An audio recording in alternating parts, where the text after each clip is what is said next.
Teknologi Universitas Bina Nusantara. Profesor Evi Fitriani PhD, Guru Besar Ilmu Hubungan Internasional Universitas Indonesia. Profesor Hikmahanto Juwana SH LLM PhD, Guru Besar Hukum Internasional Universitas Indonesia dan juga Rektor Universitas Jenderal Ahmad Yani. Imade Andi Arsana, Ahli Keamanan dan Pertahanan Universitas Pertamina. Iren Hiraswari Gayatri PhD, peneliti Pusat Riset Politik Badan Riset dan Inovasi Nasional. Dr. Kusnanto Anggoro, pakar keamanan Universitas Pertahanan. Laksamana TNI Purnawirawan Profesor Dr. Marsetio Kasal 2012-2014 dan Ketua Dewan Guru Besar Universitas Pertahanan. Philips J. Vermonte PhD, Dekan Fakultas Ilmu Sosial Universitas Indonesia dan Senior Fellow Center for Strategic and International Studies atau CSIS. Profesor Dr. Erwidia Setiabudi Sumadinata, SIP, SSI, MT, MSI, HAN, Guru Besar Bidang Keamanan Global dan Dekan FISIP Universitas Pajajaran. Baik, selanjutnya penyerahan secara simbolis pertanyaan hasil rumusan para panelis oleh koordinator panelis kepada Ketua Komisi Pemilihan Umum. Untuk itu kami persilahkan Ketua Komisi Pemilihan Umum Bapak Hashim Asyari dan koordinator panelis Bapak Hikmahanto Juwana untuk menuju panggung. Selanjutnya penyerahan secara simbolis.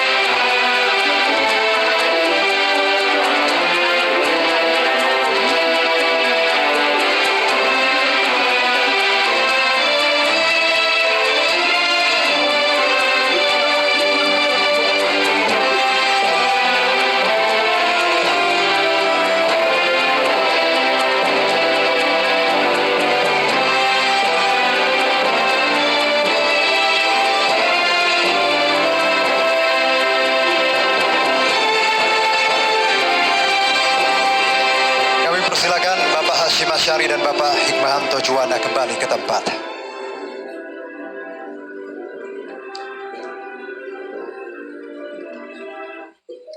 Baik, hadirin dan pemirsa, debat calon presiden pemilu 2024 akan segera dimulai dan dipandu oleh moderator.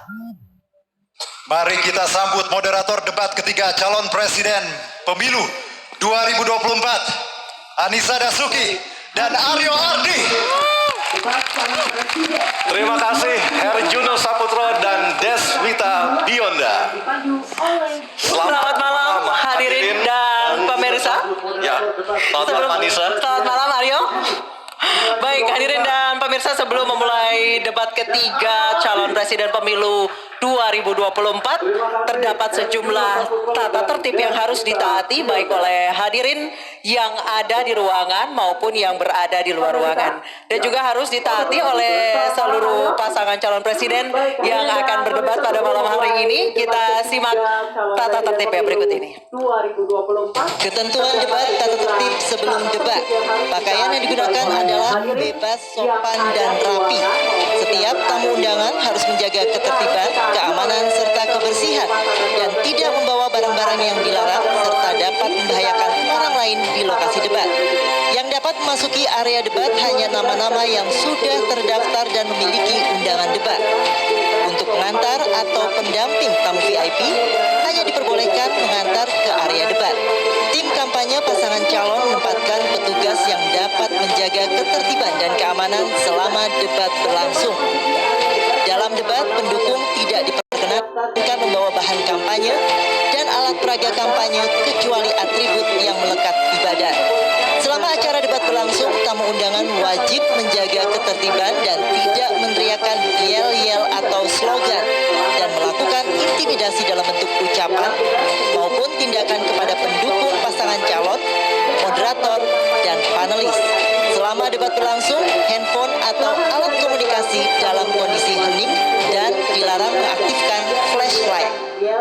atau slogan.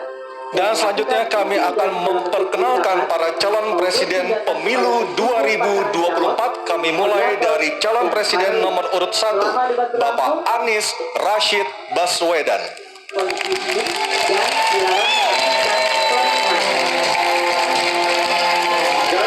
Calon presiden nomor urut 2 Bapak Prabowo Subianto.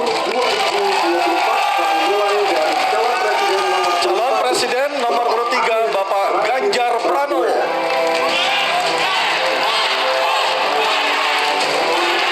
Dan langsung saja, harap tenang. Mohon maaf, harap tenang. Dan langsung saja kita mulai debat calon presiden pemilu 2024. Dan pada sesi pertama kita akan mendengarkan visi misi dan program kerja masing-masing calon presiden 2024. Jika pada debat kedua dimulai dari pasangan calon nomor urut 2, maka kesempatan pertama akan diberikan kepada calon presiden nomor urut 3, dan para calon presiden bisa menggunakan ada 2 buah mikrofon yang tersedia baik di podium dan juga ada handy mic yang diletakkan di atas podium dan juga ghost-tag yang telah tertempel di podium. Untuk itu kami persilakan calon presiden nomor urut 3 Bapak Ganjar Pranowo menyampaikan visi misi dan program kerja. Kami persilakan Bapak untuk menuju ke podium. Dalam waktu 4 menit dimulai saat Bapak berbicara. Diletakkan di atas podium dan juga ghost-tag yang telah tertempel di podium. Untuk itu kami persilakan Terima kasih. calon presiden nomor urut 3 Bapak Selamat malam Ganjar Bapak Ibu Pranowo sekalian yang hari ini hadir di studio dan tentu saja yang menyaksikan melalui tayangan televisi atau streaming. Kami membaca sekaligus mencatat persoalan luar negeri, pertahanan keamanan, dan tentu saja dari 3 ini kami akan menyampaikan poin per poin. Yang pertama terkait dengan politik luar negeri kita. Politik luar negeri kita adalah alat untuk negosiasi terhadap dunia luar, tapi kepentingan nasional harus nomor 1. Kenapa itu menjadi penting? Karena kita mesti betul-betul bisa melakukan redefinisi terhadap politik luar negeri yang bebas aktif, yang disesuaikan dengan kondisi kekinian. Ini penting karena apa? Karena kita perlu untuk memilih, memilah, dan memprioritaskan yang menjadi kekuatan, keinginan dari bangsa dan negara ini. Rakyat butuh bekerja. Rakyat butuh lapangan kerja lebih banyak. Investasi harus lebih banyak. Maka kita mesti memperkuat infrastruktur diplomasi kita, duta besar, para diplomat, dan tentu saja inilah yang mesti kita berikan penugasan-penugasan untuk membereskan persoalan dengan ekonomi nasional dalam konteks kekinian. Dan tentu saja kita tidak pernah lupa, Indonesia selalu setia pada kesepakatan yang pernah diambil. Dekolonisasi yang dilakukan mendorong, meyakinkan kita semua untuk membebaskan seluruh bangsa tanpa boleh mengintervensi satu dengan yang lain. Dan inilah komitmen kita pada kemerdekaan Palestina yang kita dukung terus-menerus. Maka kalaulah kemudian itu kita kerjakan, beberapa problem krisis iklim barangkali akan kita selesaikan dengan membawa pola-pola diplomasi sesuai dengan kekinian yang diperlukan. Atau barangkali kepentingan UMKM yang mesti kita bawa ke dunia internasional seperti praktek yang pernah kami lakukan di Jawa Tengah. Dan itu membuat masyarakat akan merasakan politik luar negeri jauh lebih baik. Pertahanan, sistem pertahanan rakyat semesta mesti kita lapisi dengan pertahanan yang betul-betul berlapis dan kita jadikan benteng pertahanan Nusantara sebagai sebuah satu kesatuan. Dan kita perlu melakukan penataan gelar pasukan karena IKN menjadi pusat gravitasi baru. Dan ini bagian dari antisipasi terhadap tarung global antara Amerika Serikat dan Tiongkok. Untuk itulah pertahanan kita mesti masuk pada wilayah 5.0 dengan teknologi sakti, dengan rudal hipersonik, senjata cyber, sensor kuantum, dan sistem senjata otonom. Dan itu bisa dilakukan kalau anggaran dari Kemenhan itu 1-2% dari PDB. Sehingga MEF kita akan bisa tercapai. Karena ini yang mengerikan, di 2024 saya khawatir ini tidak akan tercapai. Untuk keamanan, terorisme. narkoba, pinjaman online, judi online, kekerasan seksual, ini perlu mendapatkan perhatian termasuk TPPU. Maka reformasi kepolisian betul-betul harus mengantisipasi ini dengan penguatan cyber system kita, termasuk pengembangan SDM cyber yang kuat. Polisi yang menjadi pengabdi masyarakat betul-betul akan bisa mengayomi. Seperti kemudian pada saat saya bertemu dengan Ibu Mary Hugeng, bagaimana Ibu Mary menceritakan bahwa polisi kita mengayomi dengan kesungguhan, polisi kita hidup dengan sangat sederhana, dan mereka punya integritas yang tinggi. Sebagai anak polisi, saya paham betul, ini sesuatu yang sulit dan pasti akan bisa kita lakukan. Dan tentu saja, inilah capaian-capaian yang akan kita lakukan oleh Ganjar Mahfud. Bismillah, insya Allah kami siap. Baik, terima kasih Bapak Ganjar Pranowo. Kami persilakan kembali ke tempat Pak Ganjar.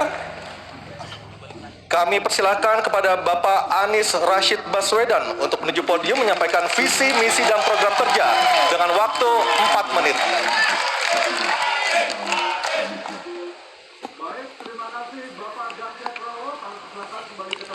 Assalamualaikum warahmatullahi wabarakatuh. Selamat malam dan salam sejahtera untuk semuanya. Bapak Ibu sekalian, saudara-saudara sebangsa setanah air yang saya hormati, yang saya cintai.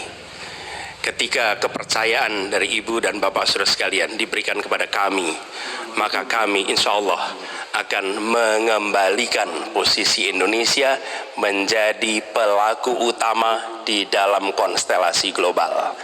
Indonesia tidak hadir sebagai penonton, tapi Indonesia hadir sebagai penentu arah perdamaian, kemakmuran bagi seluruh bangsa di level global maupun di level regional.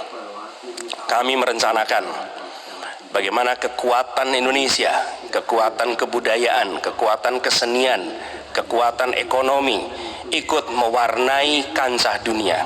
Kita ingin film kita, seniman kita, kuliner kita, diplomati kita, para diaspora kita menjadi fenomena dunia, hadir mewarnai kancah internasional.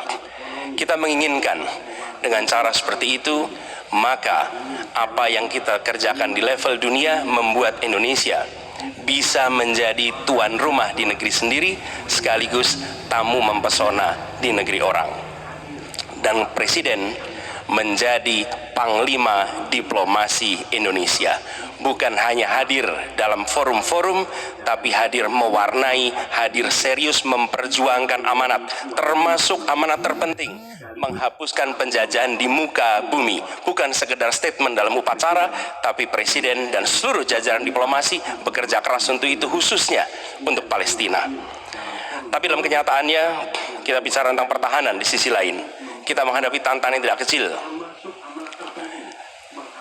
Dalam beberapa tahun terakhir ini, lebih dari 160.000 orang meninggal, bukan karena serangan militer, tapi karena serangan virus. HP kita, komputer kita, diserang oleh cyber attack. Lebih dari 800 juta cyber attack. Perdagangan manusia, perdagangan anak. Bagaimana perempuan, anak-anak menjadi korban, lebih dari 3.000 orang. Dan narkoba menyerbu Indonesia. 4,8 juta orang terpapar narkoba. Keluarga-keluarga kita menderita karena narkoba ini. Dan itu pedih sekali. Itu tingkat keluarga. Pencurian ikan, pencurian pasir, itu menandakan bahwa kita kebobolan. Dan lebih jauh lagi, ironisnya, Kementerian Pertahanan menjadi kementerian yang dibobol oleh hacker di 2023. Sebuah ironi. Karena itu kita ingin mengembalikan. Dan 700 triliun anggaran Kementerian Pertahanan tidak bisa mempertahankan itu, justru digunakan untuk membeli alat-alat alutsista yang bekas.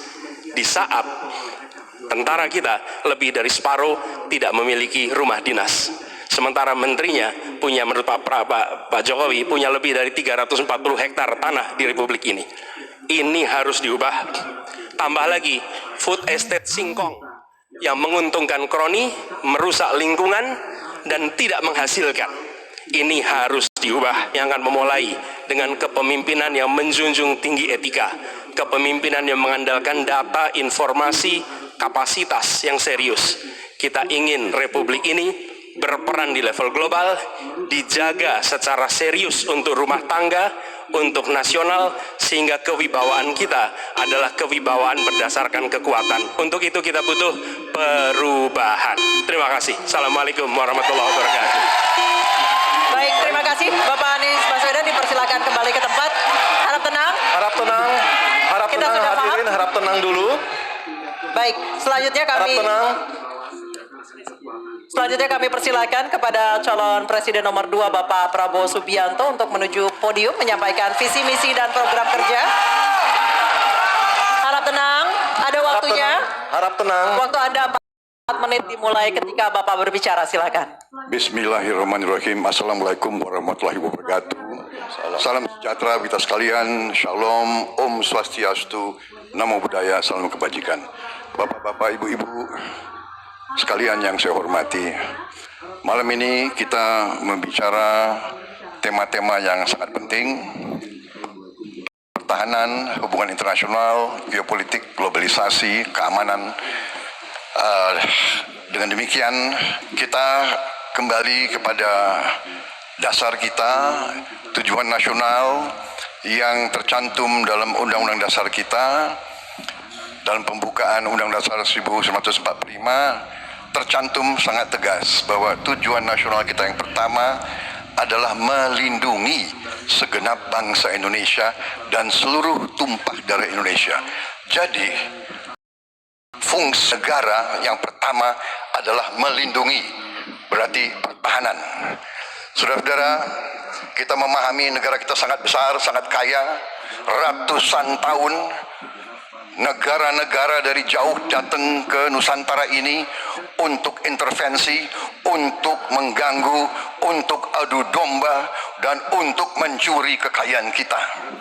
Sampai kita merdeka, kita pun harus berhadapan dengan kekayaan alam kita diambil dengan murah. Karena itu, untuk kita menjadi negara makmur, untuk kita menjadi negara sejahtera, untuk rakyat kita hidup layak, punya pekerjaan layak, kita harus menjaga kekayaan kita. Kita harus menjaga, dan habis itu kita harus mengelola kekayaan kita. Saudara-saudara sekalian, politik luar negeri kita secara tradisi sejak awal kita merdeka adalah bebas aktif, adalah non-blok, tidak memihak, tidak ikut blok-blok, tidak ikut fakta. Ini akan saya teruskan. Dengan hubungan baik dengan semua kekuatan, kita bisa mengamankan kepentingan nasional kita. Saudara-saudara sekalian, 1000 kawan terlalu sedikit, 1 lawan terlalu banyak. Kita akan menjalankan politik tetangga baik. Saudara-saudara sekalian, kita bertekad harus punya pertahanan yang kuat. Mungkin ada yang asal bicara tanpa data, ya kan? Mungkin didorong oleh ambisi yang menggebu-gebu sehingga tidak objektif. Saudara-saudara sekalian, saya sebagai Menteri Pertahanan berpegang kepada doktrin, kepada strategi nasional, dan semuanya adalah atas dasar kepentingan bangsa dan rakyat Indonesia, dan saya mampu mempertanggungjawabkan, dan saya berkeyakinan hanya dengan pertahanan yang kuat kita akan dihormati, kita akan menjaga kepentingan nasional kita. Kalau kita buka buku ilmu pengetahuan yang paling dasar, kekuatan nasional harus ada kekuatan militer. Tanpa kekuatan militer, sejarah peradaban manusia mengajarkan bahwa bangsa itu akan dilindas seperti di Gaza sekarang ini. Akan diambil kekayaannya, akan diusir dari tanah airnya. Tidak bisa tidak, kita harus kuat. Kita harus kuat. Terima kasih. Wassalamualaikum warahmatullahi wabarakatuh. Waalaikumsalam warahmatullahi wabarakatuh. Kami silakan kembali Pak Prabowo, kita berikan apresiasi yang paling meriah untuk para calon presiden pemilu tahun Sekarang diperbolehkan, silakan. Kami perbolehkan, silakan berikan apresiasi yang paling meriah. Oke,